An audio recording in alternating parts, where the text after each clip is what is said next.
The security of the world once again rests at the crossroads of civilization.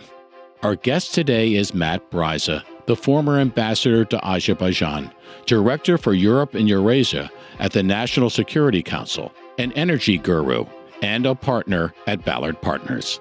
He talks about how NATO, energy, and security are becoming the biggest geopolitical chips in the game that'll separate winners from losers. From Ballard Studios in Washington, D.C., it's 13th and Park. The future doesn't belong to the faint-hearted.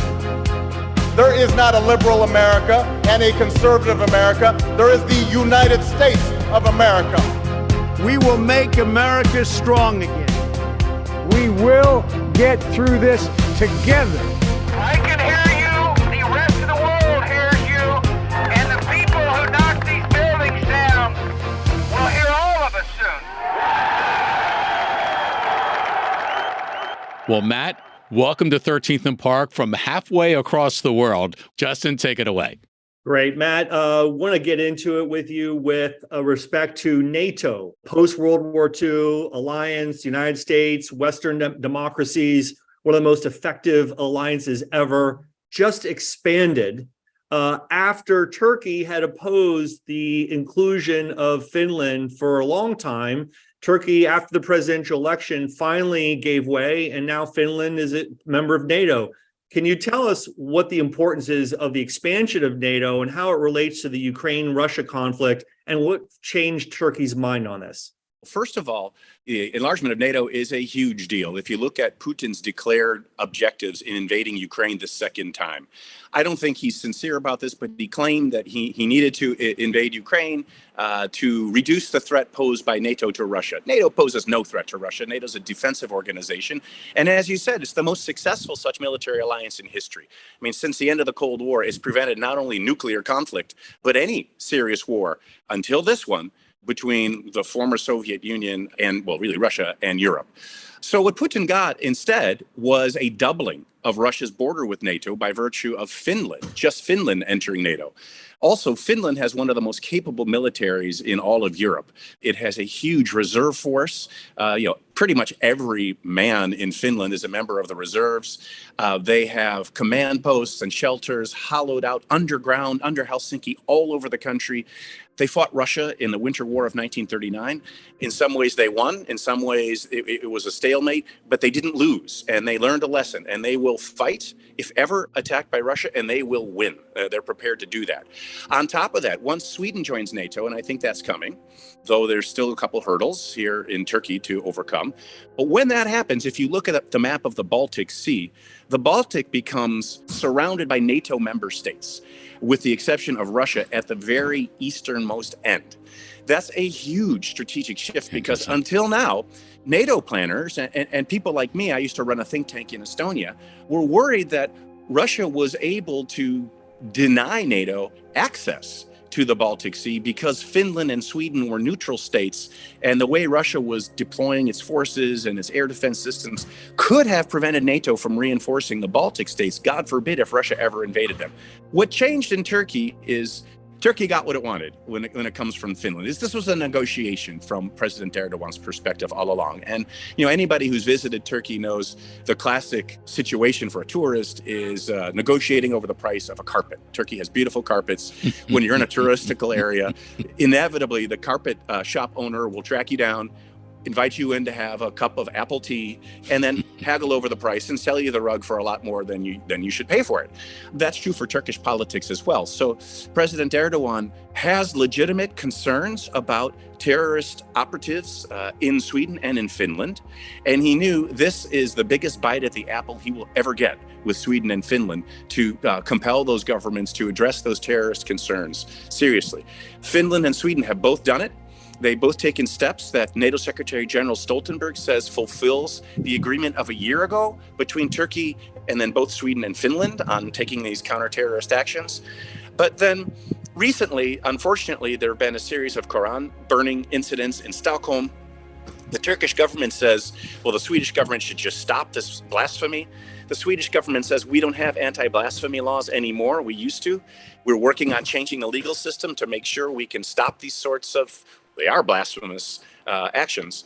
And just to put it in perspective, I mean, there have been burnings of the Bible as well recently in Sweden by religious extremists or radical secularists. So they're working through that last issue with Sweden's membership, and I think we'll see Turkey relent, and we'll see Sweden becoming a member of NATO by the end of the year. We've been reading about also the discussions between Turkey and Greece to try to tamp down tensions there as another inducement to get one of the many things that Turkey's looking for. One, obviously, is a bunch of F-16 fighter jets that they petitioned the U.S. government for their military defense, which a lot of people think makes sense, but has not been universally embraced yet, I think it's fair to say, in Washington. And they're also looking for ways to be, I think it's fair to say, a bigger player on the world stage. And so the question is, has Erdogan, is he really moving there as a more and more pivotal player in the geopolitics of both that region and you might say even by extension the world? Yeah, great question, Adam. The answer is absolutely yes. I mean, Turkey is a big country, right? I mean, it's 80 million people. It has the second largest military in NATO. It has a huge economy. I mean, it's a G20 member, a highly diversified industrial base. They make everything here. It's emerged in the last 20 years as a leading manufacturer of high-tech weapons. And Turkey is also a real leader in fintech and information technologies. So we could talk about all that later. And yes, under President Erdogan, he has positioned Turkey as definitely a regional leader.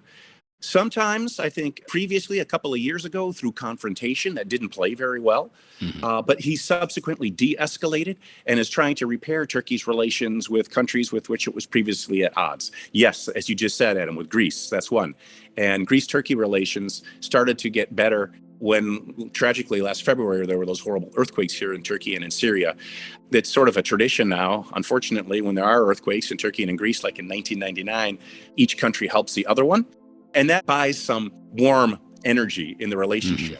But there's more going on. Erdogan has made a geopolitical decision to shift away from confrontation. So for the last 2 years or so, 3 years, we've seen Turkey moving toward improving or normalizing relations with Saudi Arabia, Egypt, United Arab Emirates, Israel, and even Armenia.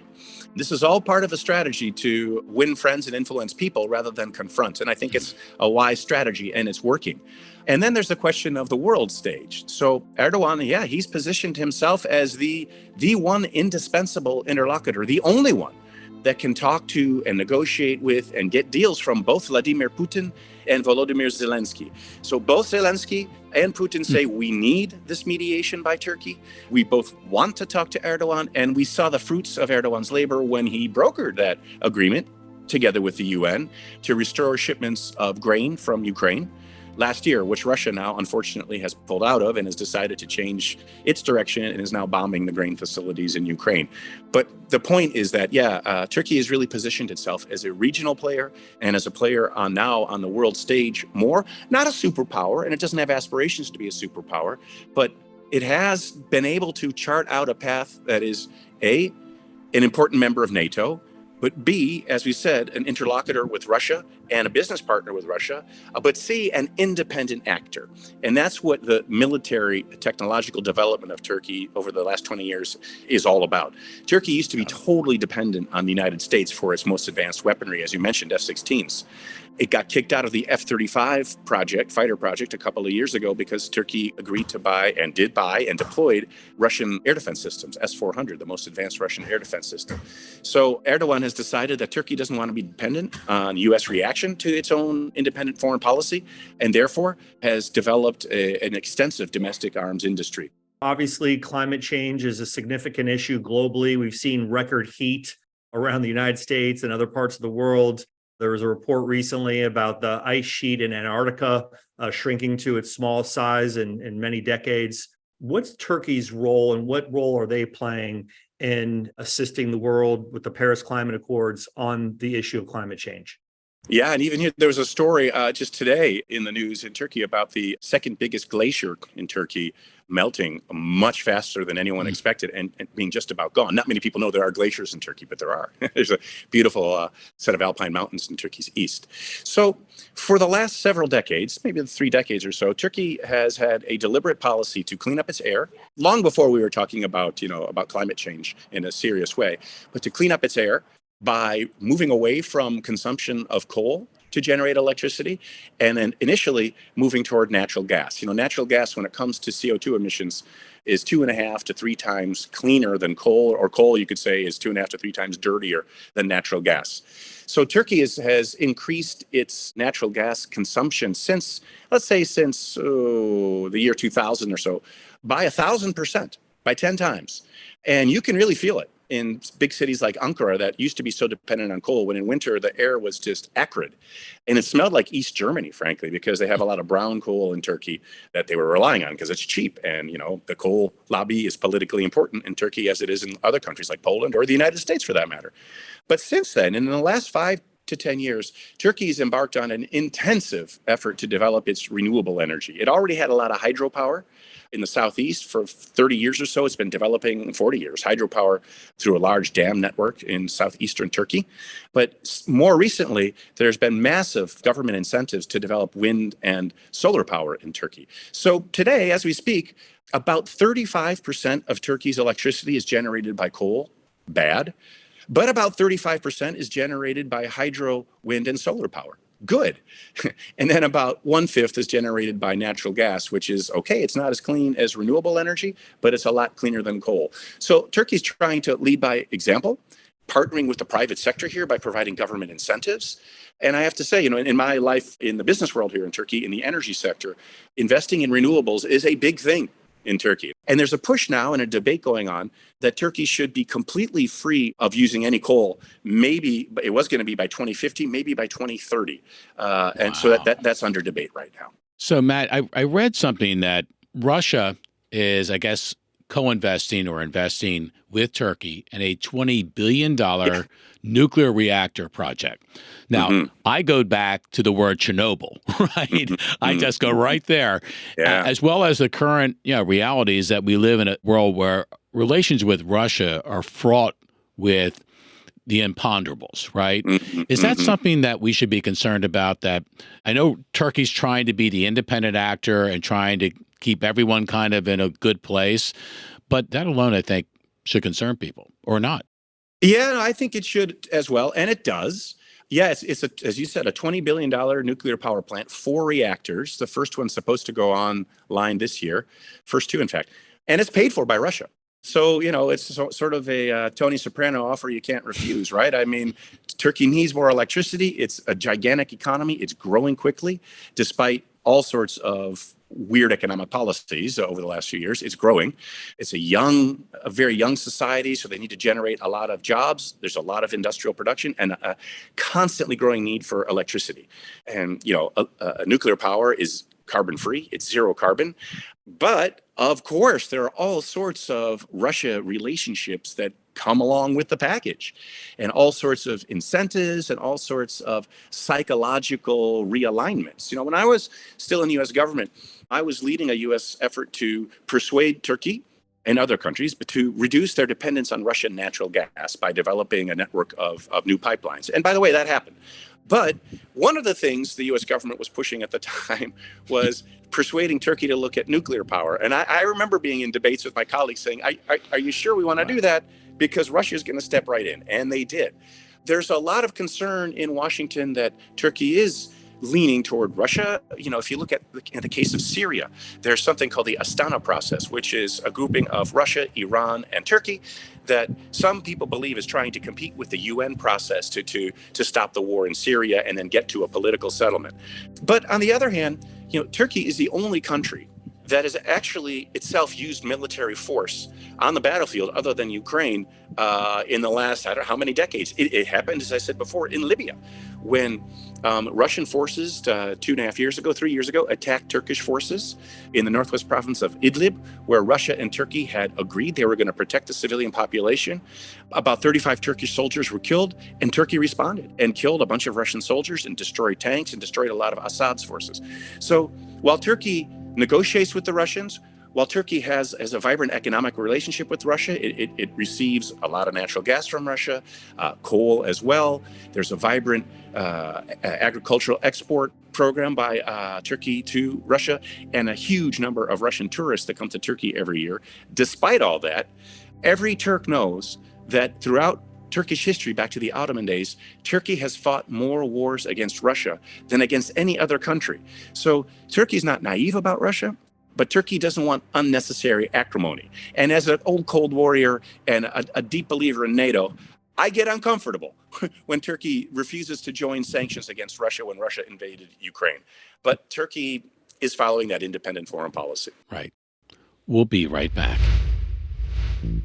The Black Sea has been contested for centuries. Here in Sevastopol is the headquarters of the Russia's Black Sea Fleet, which commands bases in the Sea of Azov and in the Mediterranean. But they need to cross these two straits to exit the Black Sea, and these are controlled by Turkey. Whomever wields control can influence who leaves and enters the Black Sea.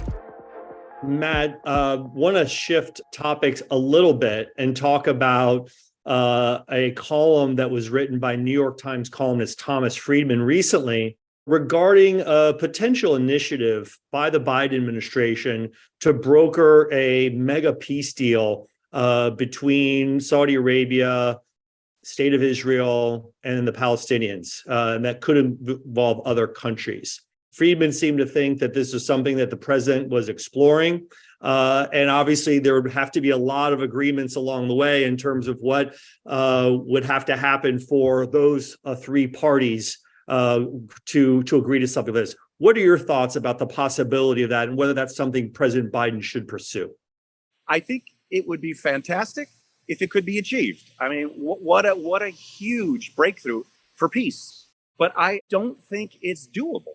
And I think that's because, I mean, I don't know what's confidentially been discussed. We do know that National Security Advisor Jake Sullivan a few weeks ago was sent to the region to discuss the proposal. So it's actively being discussed. What I understand is that one of the elements is that Israel would freeze its settlements in the West Bank. And that's something obviously the Palestinians would demand, and therefore the Saudis would demand. And I don't see that happening now. If you look at Israeli politics, I mean, we've got the continuous violence. We have action-reaction cycles of violence with a lot of the action coming out of the Palestinian camp in Jenin and the West Bank, and then Israel responding with raids on Jenin is on a daily basis, with Palestinians killed and Israelis killed as well. We've got the settlers often provoking the violence, and then the action-reaction response with the Palestinians ensues. On top of that, you've got factional struggles within the Palestinian community, not just between the government in Ramallah and then Hamas in Gaza, but also in Lebanon now in refugee camp. There's been clashes between the Palestinian factions. So it seems to me that the political piece is not there for the Israel-Palestinian part. And then one more reservation for me is that I understand that there's a nuclear technology element for Saudi Arabia in this.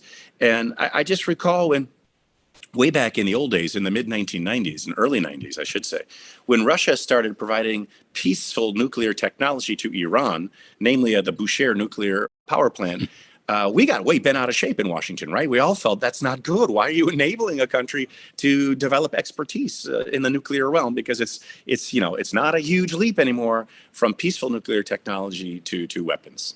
How has diplomacy changed over the years? I mean, you were the former ambassador to Azerbaijan. You worked in the National Security Council. You kind of been there at the table. It seems to the outside perspective that things have gotten more tremulous. There are more chips on the table than ever before. The weight of the table at times feels like it's near to breaking point. How would you describe how that will affect the success or lack thereof of the geopolitics all of us must navigate to keep this world safe? Well, I mean, diplomacy itself has changed dramatically because of technology. I had a conversation with someone who said, well, yeah, my father was a diplomat, and today it's nothing like it was back in his day. I said, well, okay, sure. This was in the 1980s. It's not like in the days of George Kennan. And she laughed. She said, yeah, George Kennan was my father. So in those days, so in the 30s and 40s, the U.S. ambassador in those days in Moscow was king of the hill. I mean, he or she was the one who was having the only one who could really have conversations on a daily basis with the local leadership. Today, my God, is like when I was in senior positions in the White House or the State Department. I mean, I could just pick up the phone or send a text message to my counterpart in the foreign ministry or the presidential office of whatever that country was. But your question, Adam, is also a little bit different. There's another element to it, which is just how complex the world has become. So in the beginning of my career, yes, it was a bipolar world. It was the U.S. versus the Soviet Union. It wasn't easy. It was scary as heck, right? I mean, there are, high stakes diplomatic standoffs and nuclear standoffs, and then the unraveling of the Soviet Union that I think the West transatlantic community managed brilliantly. Today is way more complex. It is a multipolar world. Yes, we're the biggest kid on the block. We by far have the most powerful country ever, and I totally disagree with people that say U.S. power is waning. It's not. We're getting stronger and stronger, but just like in the Women's World Cup, which is on right now, we may still have the number one rated team in the world, but others are catching up. Other countries are more prosperous.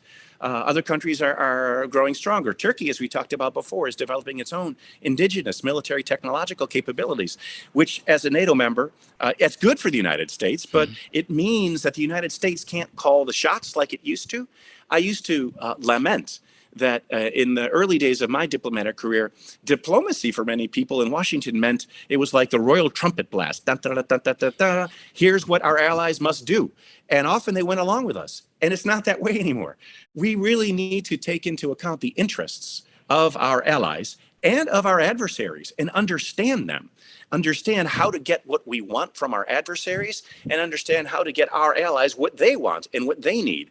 And that requires a give and take. It requires more than negotiations with our allies. It requires mind melds as much as possible, and an understanding that our interests they're going to divert sometimes, and there should be no hard feelings about that. But overall, we need to keep in mind that we deeply share values and fundamental interests, even if we're in disputes, let's say, on trade issues.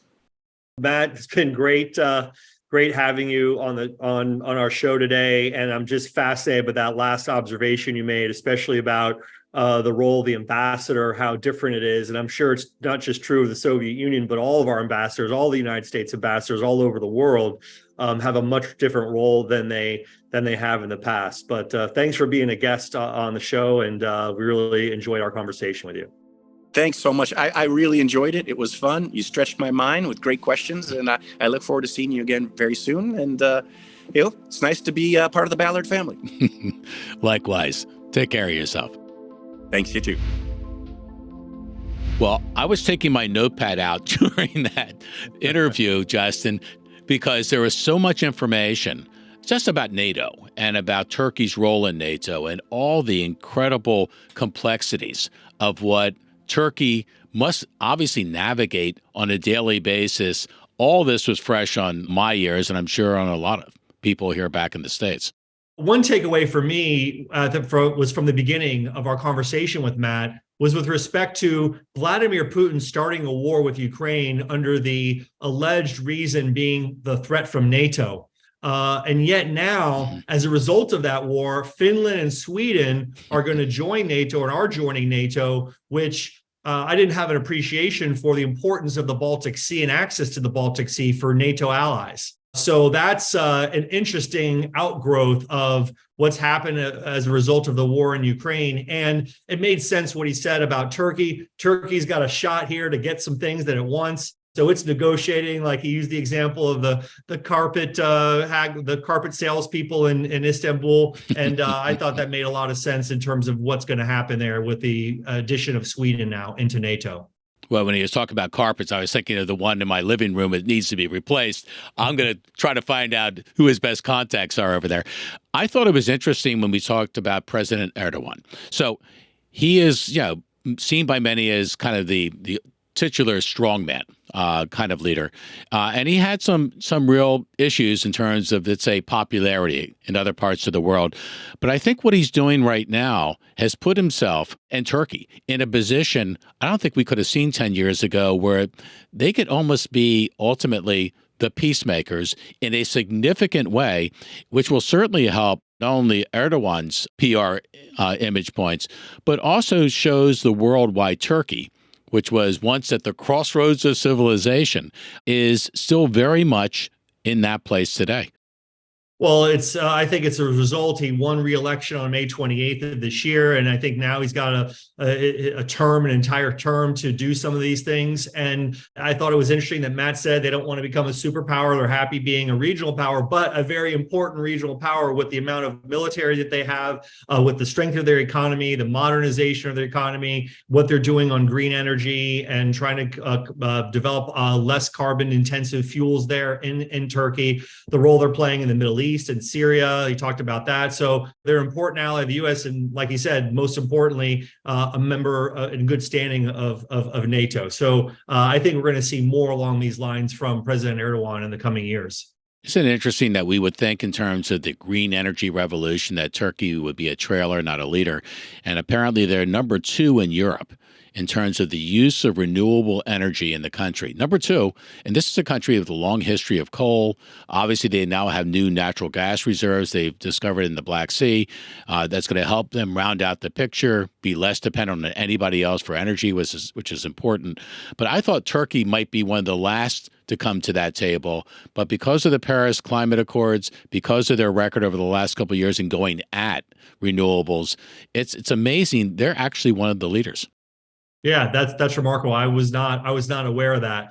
And the issue of that nuclear power from Russia, that was something that from a global warming perspective, more nuclear power is good. It's a non-carbon based source of energy. The part that's not good about that is Russia is doing that with Turkey. I thought that was an interesting part of the conversation. And I really was interested to hear his insights with respect to this initiative from President Biden, at least the exploration of a potential mega deal. And Matt seemed to think that it was not possible due to one of the conditions would have to be no further settlements in the West Bank. And that would be something that from a domestic political dynamic inside the state of Israel, that would be something not to sell. Now, Thomas Friedman put it in his column that he wrote a few weeks ago that, it is not an existential question, but it's a deep question for Israel. Would they rather have the West Bank or would they rather have peace with the entire Arab world? That's the way Friedman posed the question, and unfortunately, it doesn't sound like from what Matt's prediction was that we'll get to know the answer to that. Final takeaway for me was he feels and sounds like a diplomat in all the right ways. He's very articulate. He's very astute in terms of doing his homework, and he's also very much looking to the future. And I think a lot of times you think diplomats are just there to try to get through the latest crisis, the latest scrape to get to the next one. If Matt Bryza is symptomatic of what a diplomat is, looks like, sounds like, and is trying to do, I happen to think the world's in a much better place. Yeah, I agree. His command of the both the art of diplomacy and the facts on the ground in all the regions of the world, or at least the Middle East and Turkey and that region of the world was very impressive. And it gives me comfort, makes me sleep easier at night to know that people like him are serving those of us who are Americans with our interests around the world. And it's nice to know that Zoom technology works just as well from Istanbul as it does from Washington, D.C. Another great show. Great to be with you. Thanks, Adam. Don't miss future episodes by following us on Apple, Spotify, or other podcast platforms, or go to the YouTube channel where you can subscribe for free.